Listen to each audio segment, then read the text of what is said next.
Hi, everyone. I'm Scott with the Judy Nicholson Kidney Cancer Foundation, and I'm really excited today for our guest speaker, Mr. Joel Stern. He's a kidney cancer survivor, and he's here to share his story about kidney cancer and his journey through it. Welcome, Mr. Stern.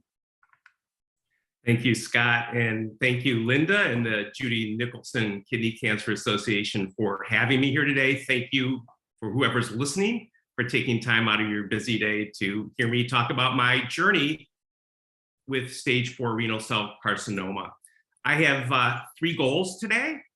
Number 1, I want to let you all know that having a stage 4 cancer diagnosis doesn't mean we're going to die in the near future.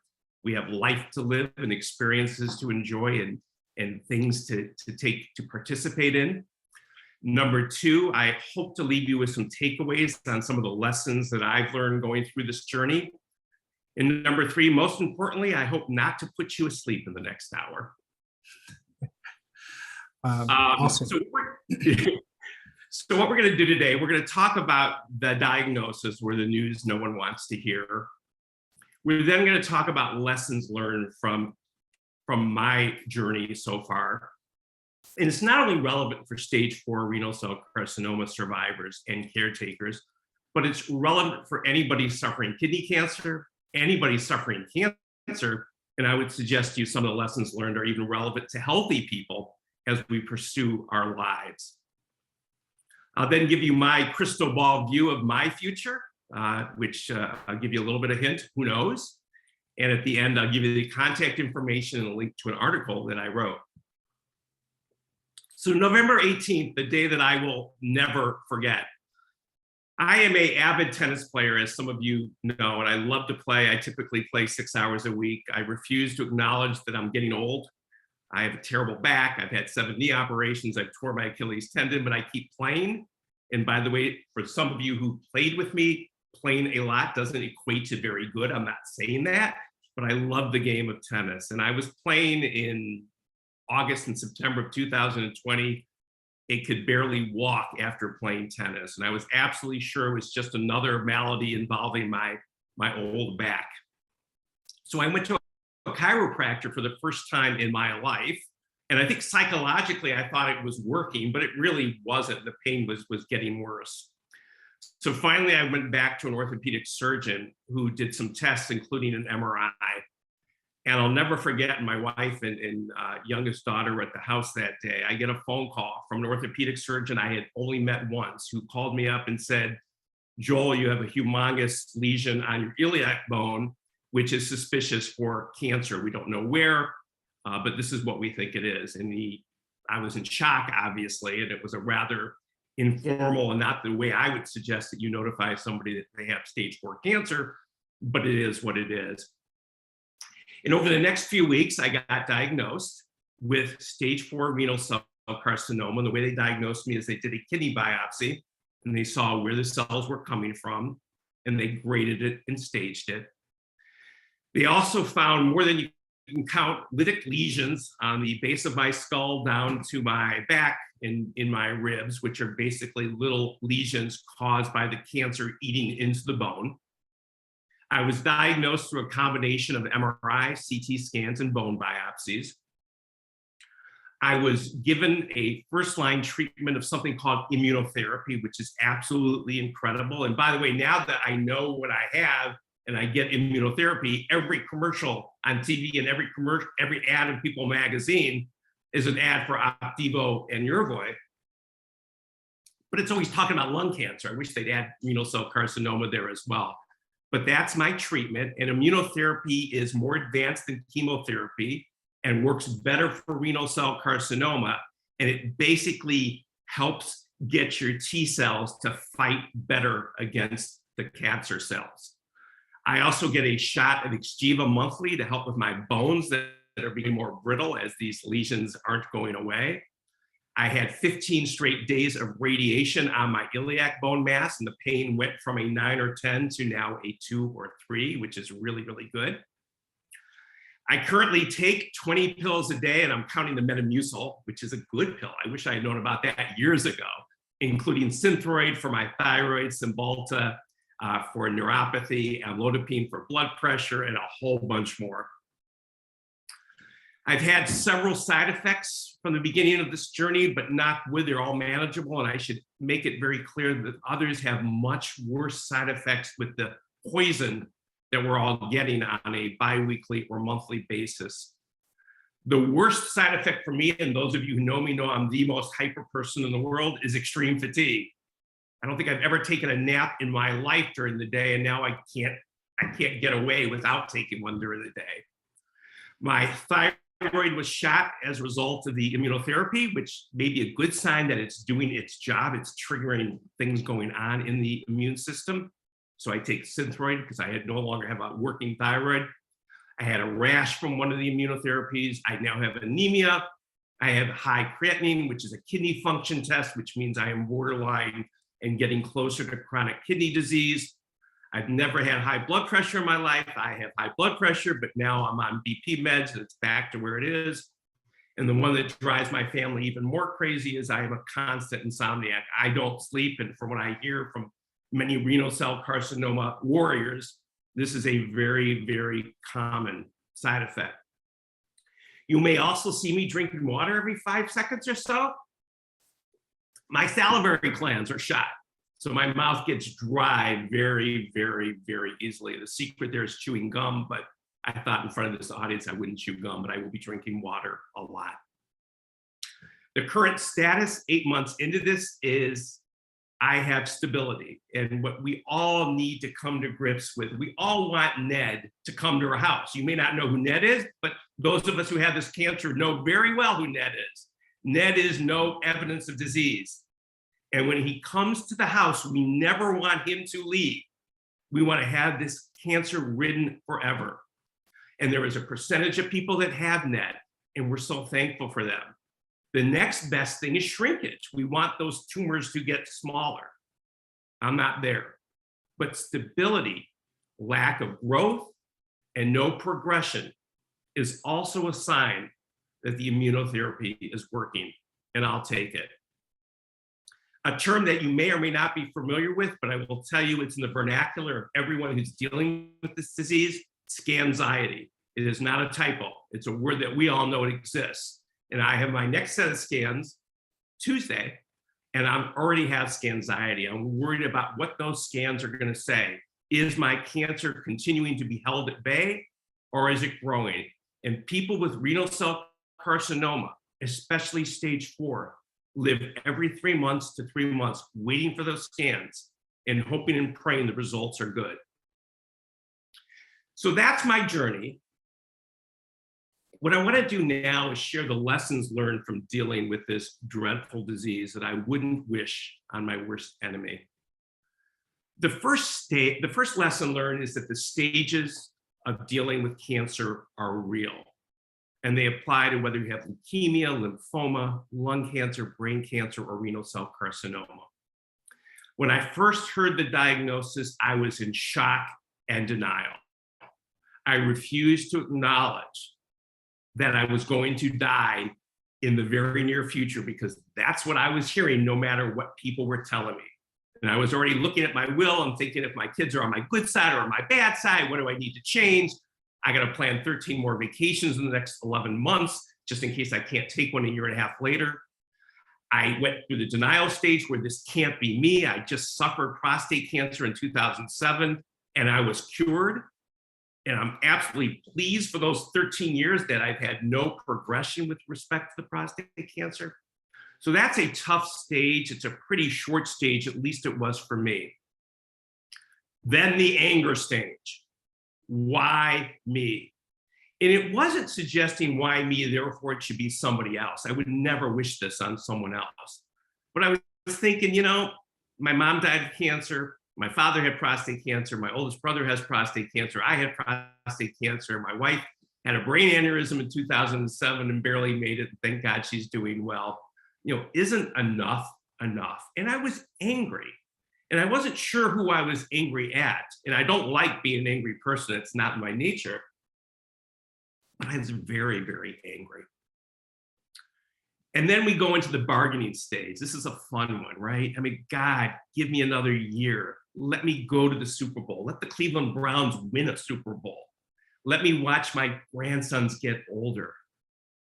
Let me enjoy more life, and I'll be nicer. I'll be more spiritual. I'll be a better person. And it is amazing that you literally go through this process where you pray or you hope or you do whatever you need to do to bargain with whoever you believe is responsible for putting us on this planet and basically negotiate. And I am a lawyer by trade, so I like to negotiate. And I kept negotiating and just praying for more time so I could get through it. Then the worst stage, at least in my mind, the one that I was in the longest, and that's the sadness and depression. It's woe is me. I don't have much more time. I have so much I want to live for. I had planned to retire in March of 2021.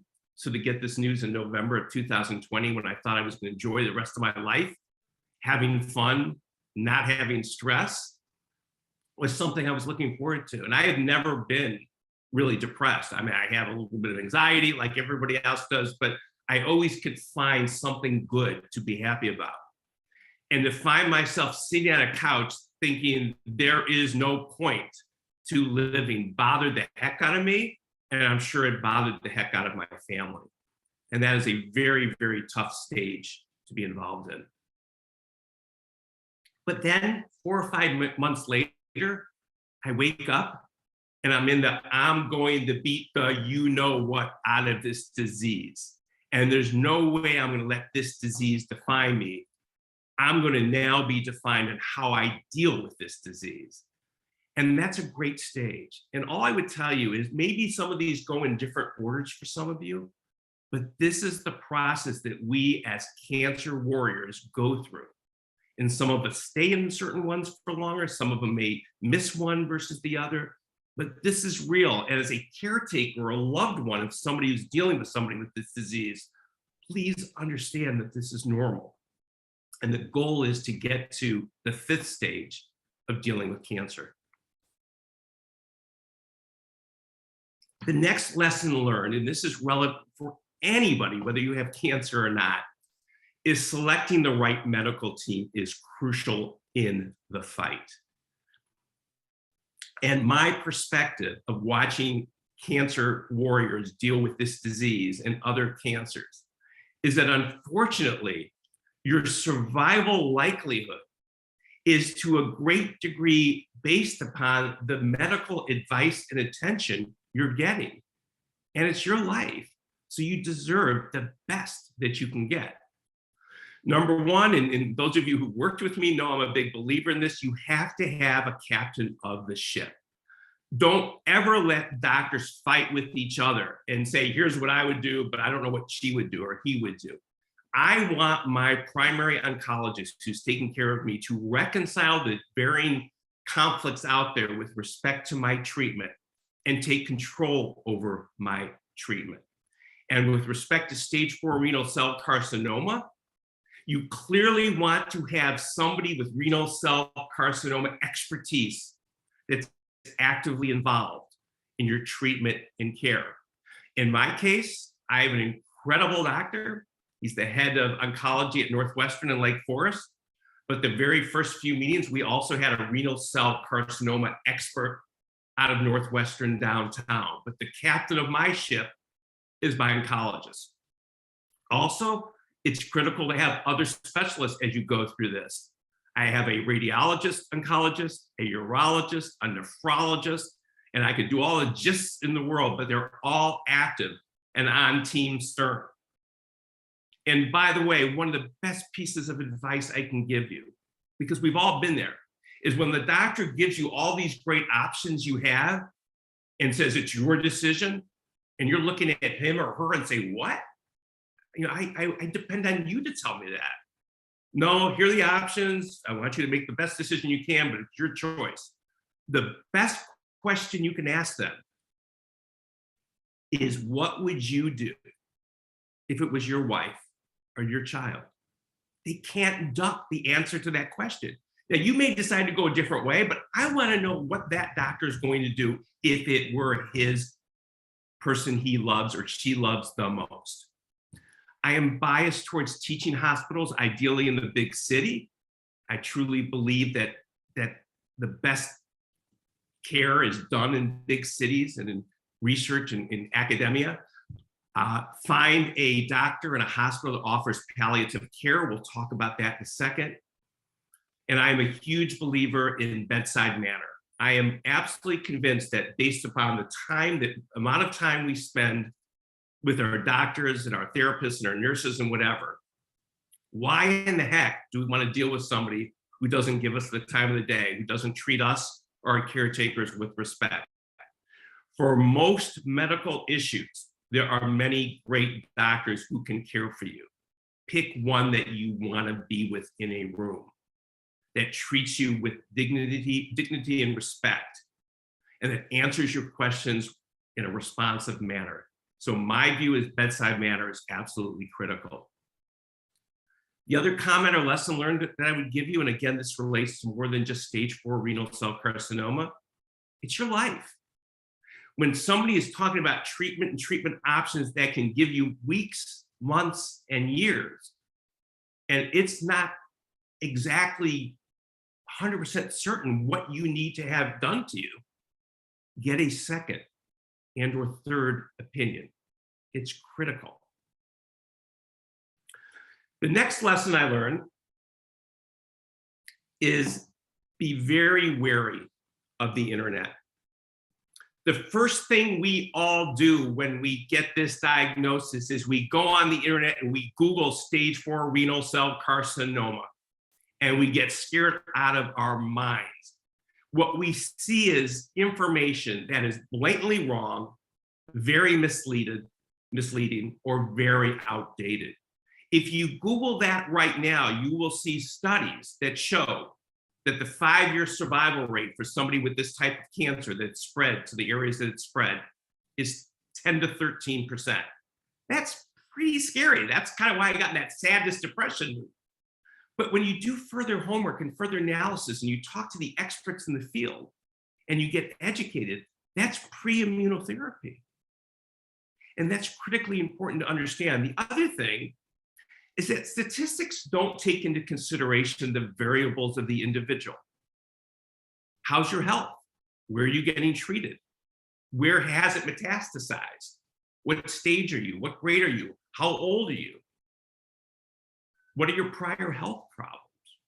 What's your will and attitude to live? And you will hear later, I am a huge believer that a will to live and a purpose and a hope type of person is going to be better off in dealing with this disease than the person who is very pessimistic and cynical. The other thing is that reading on the internet creates unnecessary anxiety and stress. So I can't tell you not to look at the internet, because you will, but be very, very careful. Trust your medical team. Trust the people on the Facebook and other sites that you believe in, but be very careful about this. The other thing is, a lot of times we read about and hear about people being given a prognosis. And I'll tell you my view of prognosis, and I'll talk about my mother in a few minutes. But my mother was given 6 months to live in 1965 when she had breast cancer, and she lived another 15 years. And I saw that for myself in her medical records. What I personally believe is most good doctors don't tell you what your statistical prognosis is. They talk more about how do we ensure that you have a quality life in whatever time you have left. And we're going to do everything humanly possible to keep you alive for as long as possible. And be very careful about somebody that says 6 months to live, 9 months to live, 12 months to live. There are so many people that I know, many on this call, that are killing it with respect to the prognosis they were giving, that proved to be truly fallacious. This is a really important one. It's one that I wish we didn't have to deal with. You have to learn how to deal with insurance companies, because cancer is toxic financially. It adversely impacts so many people. And you hear about the amount of debt they're in, second and third jobs people have to take. In my view, when dealing with insurance, especially for new treatments, is you have to have a two-pronged attack. You have to have your doctors fighting for you and submitting the information, but you also have to be an advocate for yourself and make those phone calls to the insurance companies. I was able, and maybe some of it was luck, but to get my immunotherapy and all my scans approved in 24 hours. And I had to find the right balance between being firm, but being nice. And I got lucky, and I got somebody on the phone that was very good. But I'm absolutely convinced, don't leave it up to the doctors to do it for you, and don't do it 100% yourself. Fight it as a two-pronged attack. Also, if you have trouble paying for these drugs, and I get $300,000 bills almost every month, and I use my out-of-pocket copay in the second week of January of this year, pharmaceutical companies will help. There are other avenues to get help, including organizations at states and federal level. So don't give up. It is shameful that, at least in the United States that I can speak to, that the medical treatment we get for certain diseases is dependent upon the insurance we get. And I will not get into political arguments on that one, but everybody with this cancer deserves the best that money can buy. And we deserve the newest and most advanced treatments. I put this last bullet on the slide because I wasn't familiar with it. If you have any cancer that is defined as stage 4, or you were perceived to be or determined to be terminal, you automatically qualify to receive disability benefits, even if you have not attained that age. So that is just another way to get that money coming in earlier. The next lesson I want to talk about, it's critical, is I'm absolutely convinced that attitude is critical in winning the battle with this disease. And this was very hard for me because I run counter to a lot of these things. Number one, I'm a sprint type person. I see the finish line, I want to get done, I want to go on to the next task. And for me not to see the finish line and what I'm dealing with this disease was extremely difficult for me to deal with. And all I would ask of all of you, whether you're a cancer warrior or a caretaker warrior, is you've got to develop a marathon approach to this. There is no immediate race to win.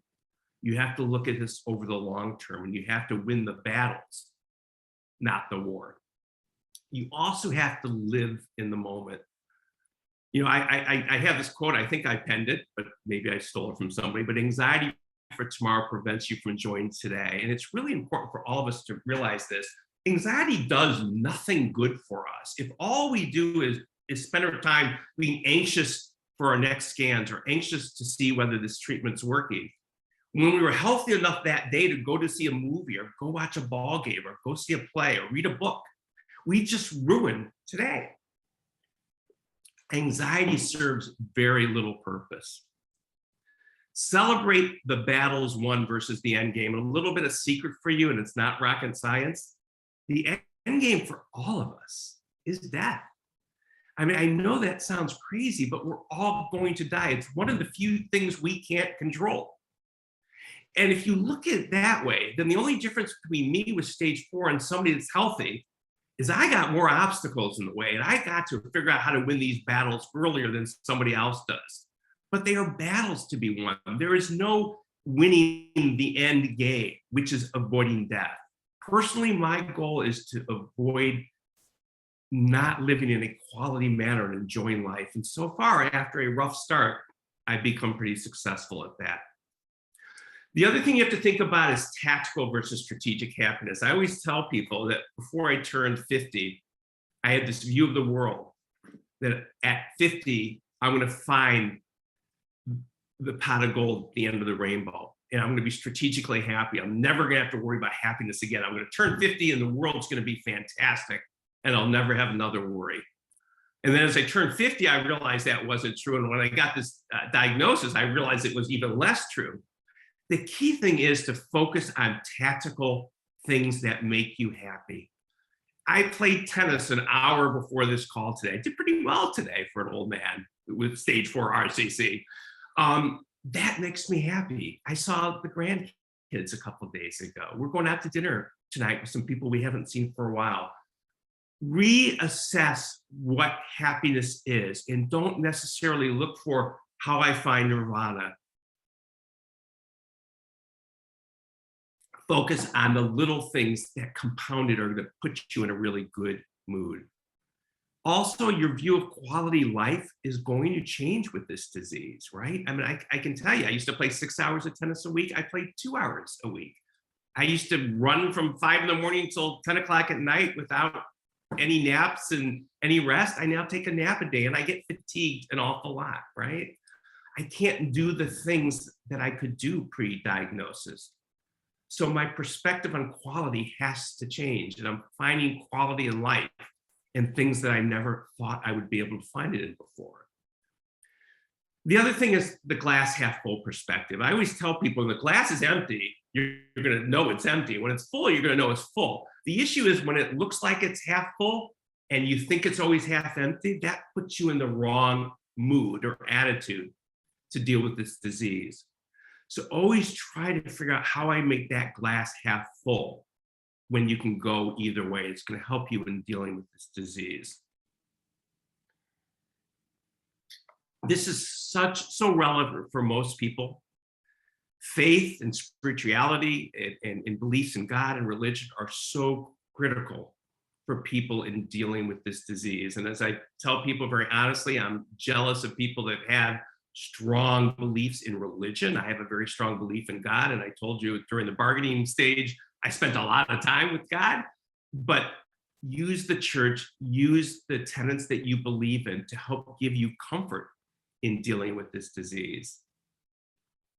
And this is another one, and I applied this at work as a manager for many years. I now apply it in the cancer realm. Practice the platinum rule, not the golden rule, when you were dealing with cancer warriors. The golden rule says, treat others as you would like them to treat you. And it's a really egocentric perspective, right? It basically says, I'm going to treat the cancer victim as I would want to be treated if I were in their shoes. But that doesn't take into consideration that the cancer victim or warrior wants to be treated differently. So ask yourself the question, how does that individual want to be treated? Not how I would want to be treated if I were in his or her shoes. So we hear stories about people saying, I'm no longer allowed to host Christmas dinner because I have stage 4 cancer, because that's what people presuppose that's what I would want. When the reality is they want to conduct their lives as normal as possible. You've got to ask the person, what can I do to help you? How do you want me to act? Do you want me to commiserate with you or kick your butt so you get out of the funk that you're in? And that communication is so important.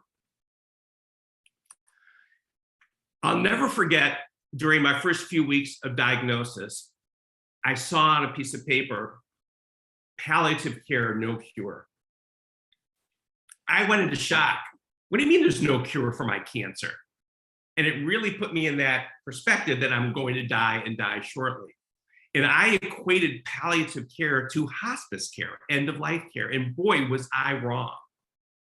Palliative care is something that all cancer warriors that are dealing with challenges should take advantage of.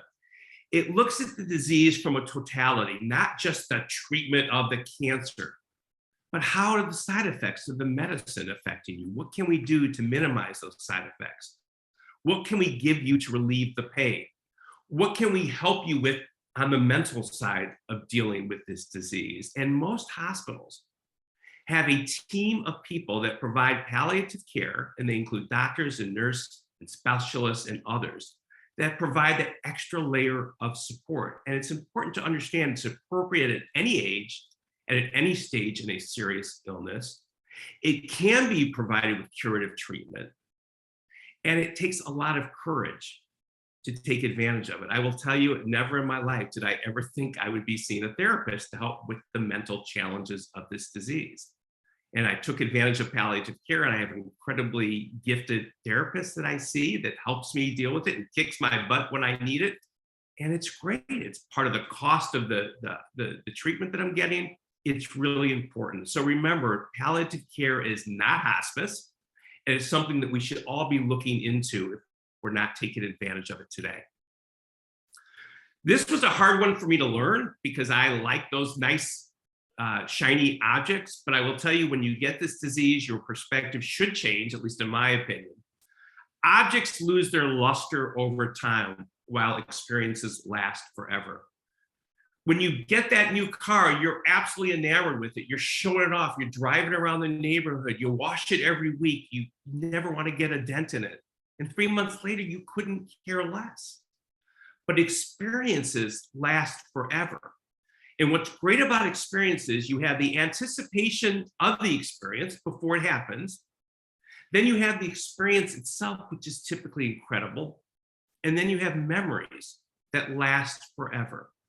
So my advice to all of you that are dealing with this disease is take the vacation and forget the new car. I personally believe in creating a bucket list. When I'm up at 2 a.m.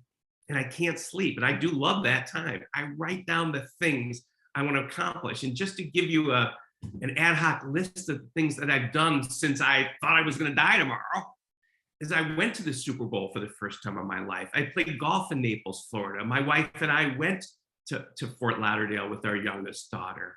I've spent hours and hours of time with my grandchildren. I'm making my bucket list for next year. And what I find is every time I get anxiety, when I create that list and tick them off, it really, really, really is helpful for me and gives me that quality of life that I need. This one is debatable, but I would give you my opinion is on November 18th of 2021, we celebrated my cancerversary. I made it for 1 year, and I look forward to celebrating with my family and loved ones my cancerversary, November 18th, 2022. And I hope we're doing this every year. This is something in my mind that we celebrate because we are winning the battles and we're living. And that's what this is all about. Dream. I'm a dreamer. And I think if you don't have dreams, then you don't have hope. And if you don't have hope, good things don't happen. Keep dreaming. Don't forget about the things that you want to do in the near future. My wife and I are going on a Alaskan cruise in July. We did it a few years ago. We had an incredible time. I've been dreaming. I'm driving her crazy, right? Because she wants to, oh my God, that's coming up real soon, right? But I dream about it. I dream about being on the boat and sitting there and looking at the glaciers. So dream, it's a good thing. The next lesson learned, and this is more prophetically rather than reactively, is remember the lessons that you learn from your parents and the lessons that you can teach your kids. My mother, as I said, had breast cancer in 1965. It metastasized into almost every area that you can name. She was one of the first cases in Cleveland, Ohio, where they did a combination surgery, radiation, and chemo.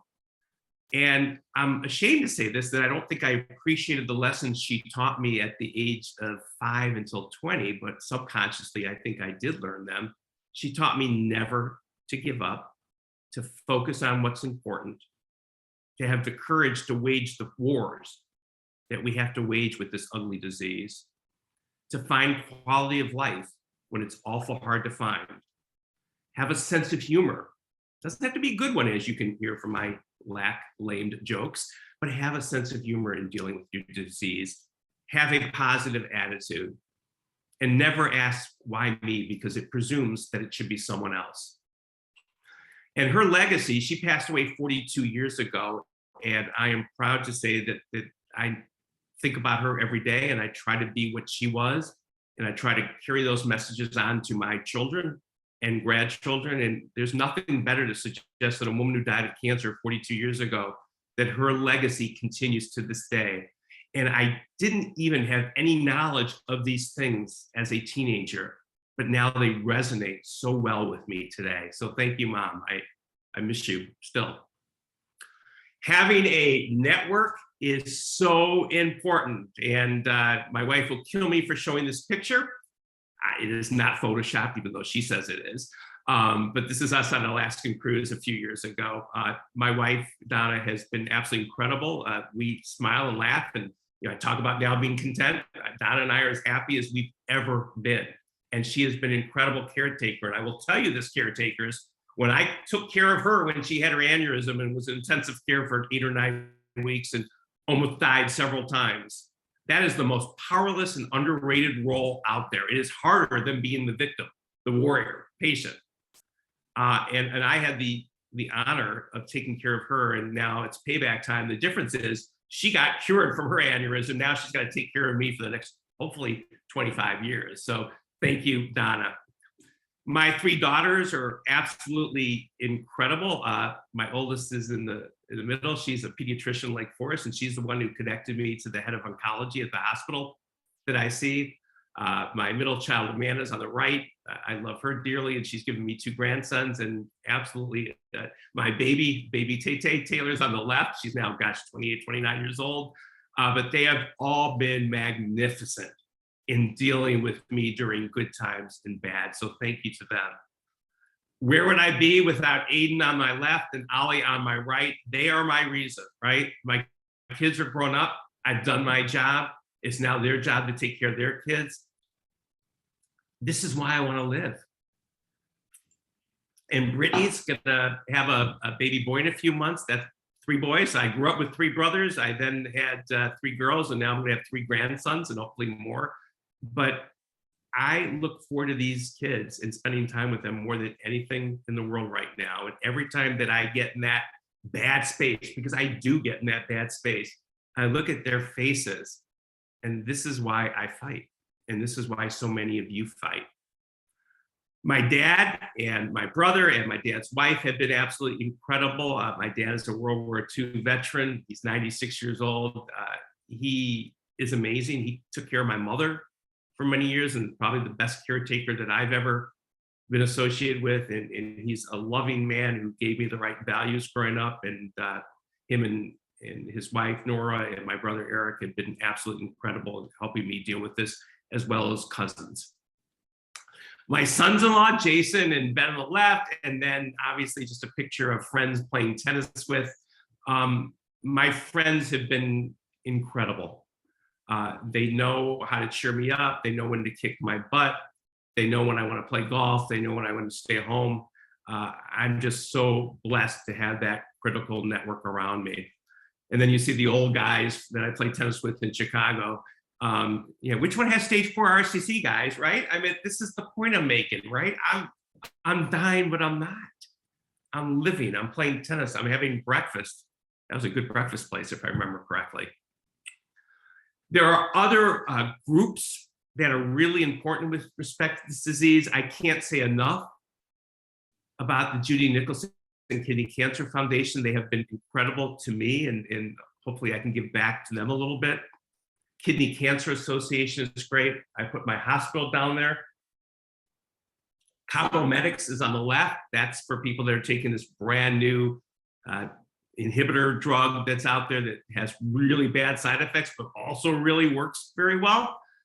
And then where would I be without this Facebook community that I'm on? Patients living with stage 4 renal cell carcinoma.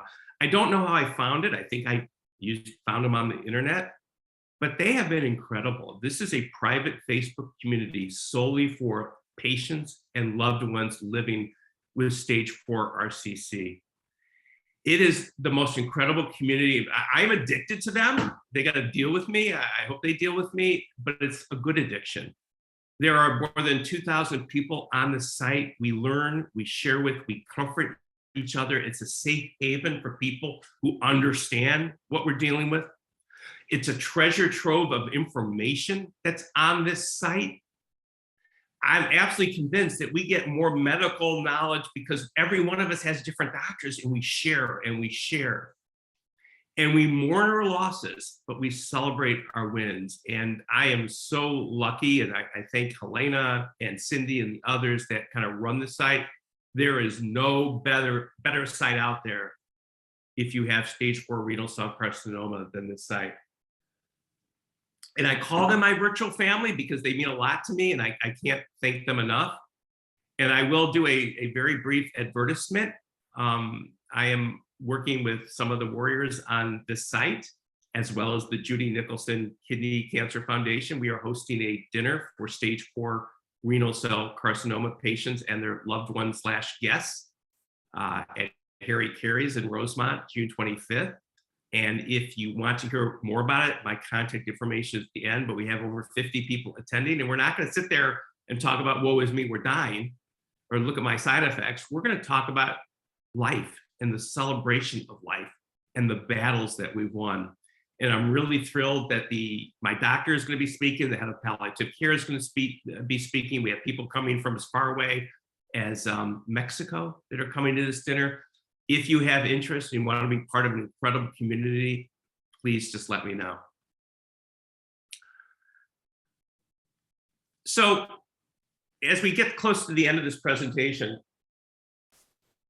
I've always said for many years that life is both precious and way too short, even for the healthy. So with this disease, it's even more important that we take advantage of every day. And my goal in life, and I'm not always successful, is that I want to meet people and create connections and have their lives be a bit better because of meeting me than obviously the opposite of that. And I am focused right now on my legacy.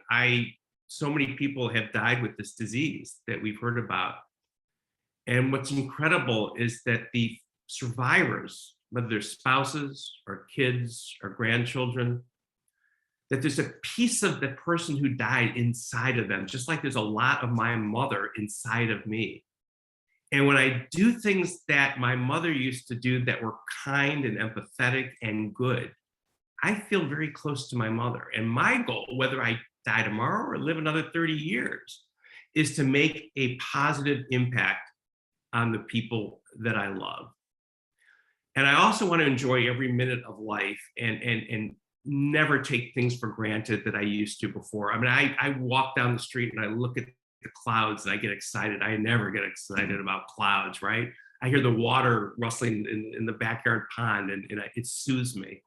I'm really focused on enjoying every little thing. I'm also focused, not great at this, but I'm trying to reduce the amount of stress that I have and don't stress out on the little things. And that's a lesson for the healthy. We spend way too much of our life stressed out on things that just don't make a difference. Finally, I love documenting my journey and sharing it with others. And you'll see an article at the end. It's been published in an edited form 4 times. I enjoy speaking about this topic. I will be honest with you all because that's the only way I know how to be. When I quit work, my biggest fear in life was becoming irrelevant and kind of sailing away in the sunset and nobody ever heard of me. You know, talk about the glass half full. With this disease, I've been able to help others, and that gets me going and makes me excited. So whether I share it in writing or do Friday posts that I share with the folks on the Facebook page, if you have this disease or if you're a caretaker or you have something else, share with others. We learn from each other and we're better because of that. Be a mentor. There's an incredible organization called Immerman Angels that's much broader than renal cell carcinoma. We owe it to each other to help each other through this. With all the crisis going on in the world that we can't control, the one thing we can control is being helpful to other people. And Immerman's Angels is one example of an incredible organization that allows you to be a mentor or mentee if you have cancer. If you're not familiar with them, look them up or contact me, but it's a great way to be more proactive to help other people. Choose to live.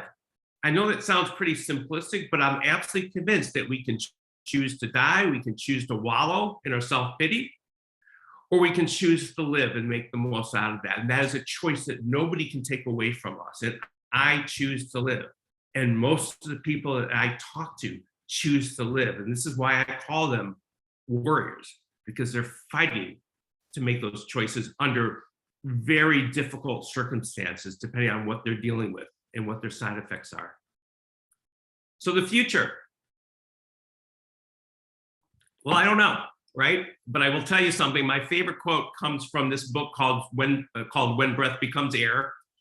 And if you haven't read it, I strongly recommend you do. It's just an incredible book by a resident that had terminal cancer and ultimately passed away. But you know, when people come up to me and they say the stupidest things like, "What's your wife going to do when you die?" or you know, "Can I have your tennis racket?" You know, I tell them basically that, and I do use this quote, I use it not as my own, but I give this gentleman attribution, is, before I had cancer, I knew two things for certain. One, I'm going to die sometime, and two, I don't know when. Now that I have this cancer, I know two things for certain. I'm going to die sometime, and I don't know when. And that's the mantra that we should all be having. And that's the point that I alluded to earlier, that the end game is, unfortunately, our lives on this world is limited significantly. And with this disease, it may be limited even further, but it may not be. I don't mean to be morbid, but I do believe in this. The day we're born, the inevitability of our death begins. So don't ask me how many more weeks I have to live, and don't ask me which tennis racket you want when I die, and all those crazy questions that we get asked, usually from a good heart, I think. But understand that life is limited. So make the most out of every day, even with this disease. And then, as I said earlier, and I've said this for 35 years of practicing law, life is critically precious and so very short. So enjoy every minute. So this is my contact information. Yeah, it's an old picture, but let me see. Yeah, it looks like me a little bit, but this is a link to the article that I wrote back in September of last year on my journey with this disease. It may seem like an oxymoron, but I had this stage 4 renal cell carcinoma, and I'm terminal, like we all are, but I'm pretty content, and that's important, and that's something we should all aspire to achieve. Thank you, Scott. Wow. Thank you, Joel. Anyone who's trying to click on that link right now, I'm going to be posting these slides along with the video. Also, let's see, I'm a pretty fast typer here. Let me just type it into the chat box real quick. BIFL2_I have stage. And by the way, while you're doing that, Scott, this is how this can be best used if you can't sleep at night. Just read this article as you're going to sleep. It's better than counting sheep or taking Ambien. It will put you to sleep, maybe. Awesome. I think that the link that I just posted should take you there to the right place. Let's see here. So if anyone has any questions, you can type them into the chat box now. So far, you're just getting a bunch of support, Joel. Catherine says, thank you so much. You're amazing. Such great support. Charisse says, you're amazing. You're the best dad. Thank you, Joel. Very, very inspiring. It's really good to hear your perspective on this. And I think there's a lot of takeaways from today's talk. Thank you so much for joining us today, Joel. If anyone has questions after the video is posted, would we be able to reach out to you to get those answered? No way. Of course. That's why I left my email there. I'm here, and this is what I do now, right? So it's my mission. This is the best. Awesome. Well, we will be posting this video on Monday, along with the slides, to our website and social media. Robin says, stay warrior strong, Joel. You are a blessing in the world. And I may be biased, but you're amazing, from Amanda Moy. We even have the daughter ringing in. Thanks, Amanda. It's awesome. Thanks, everybody. I'm here to help you and live life. Okay, that's important. That's Thanks, great. Scott. Thank you, Joel. Everyone have a great day. And until next time, I'll talk to you all soon. Bye-bye. Bye now. Thank you. This was amazing.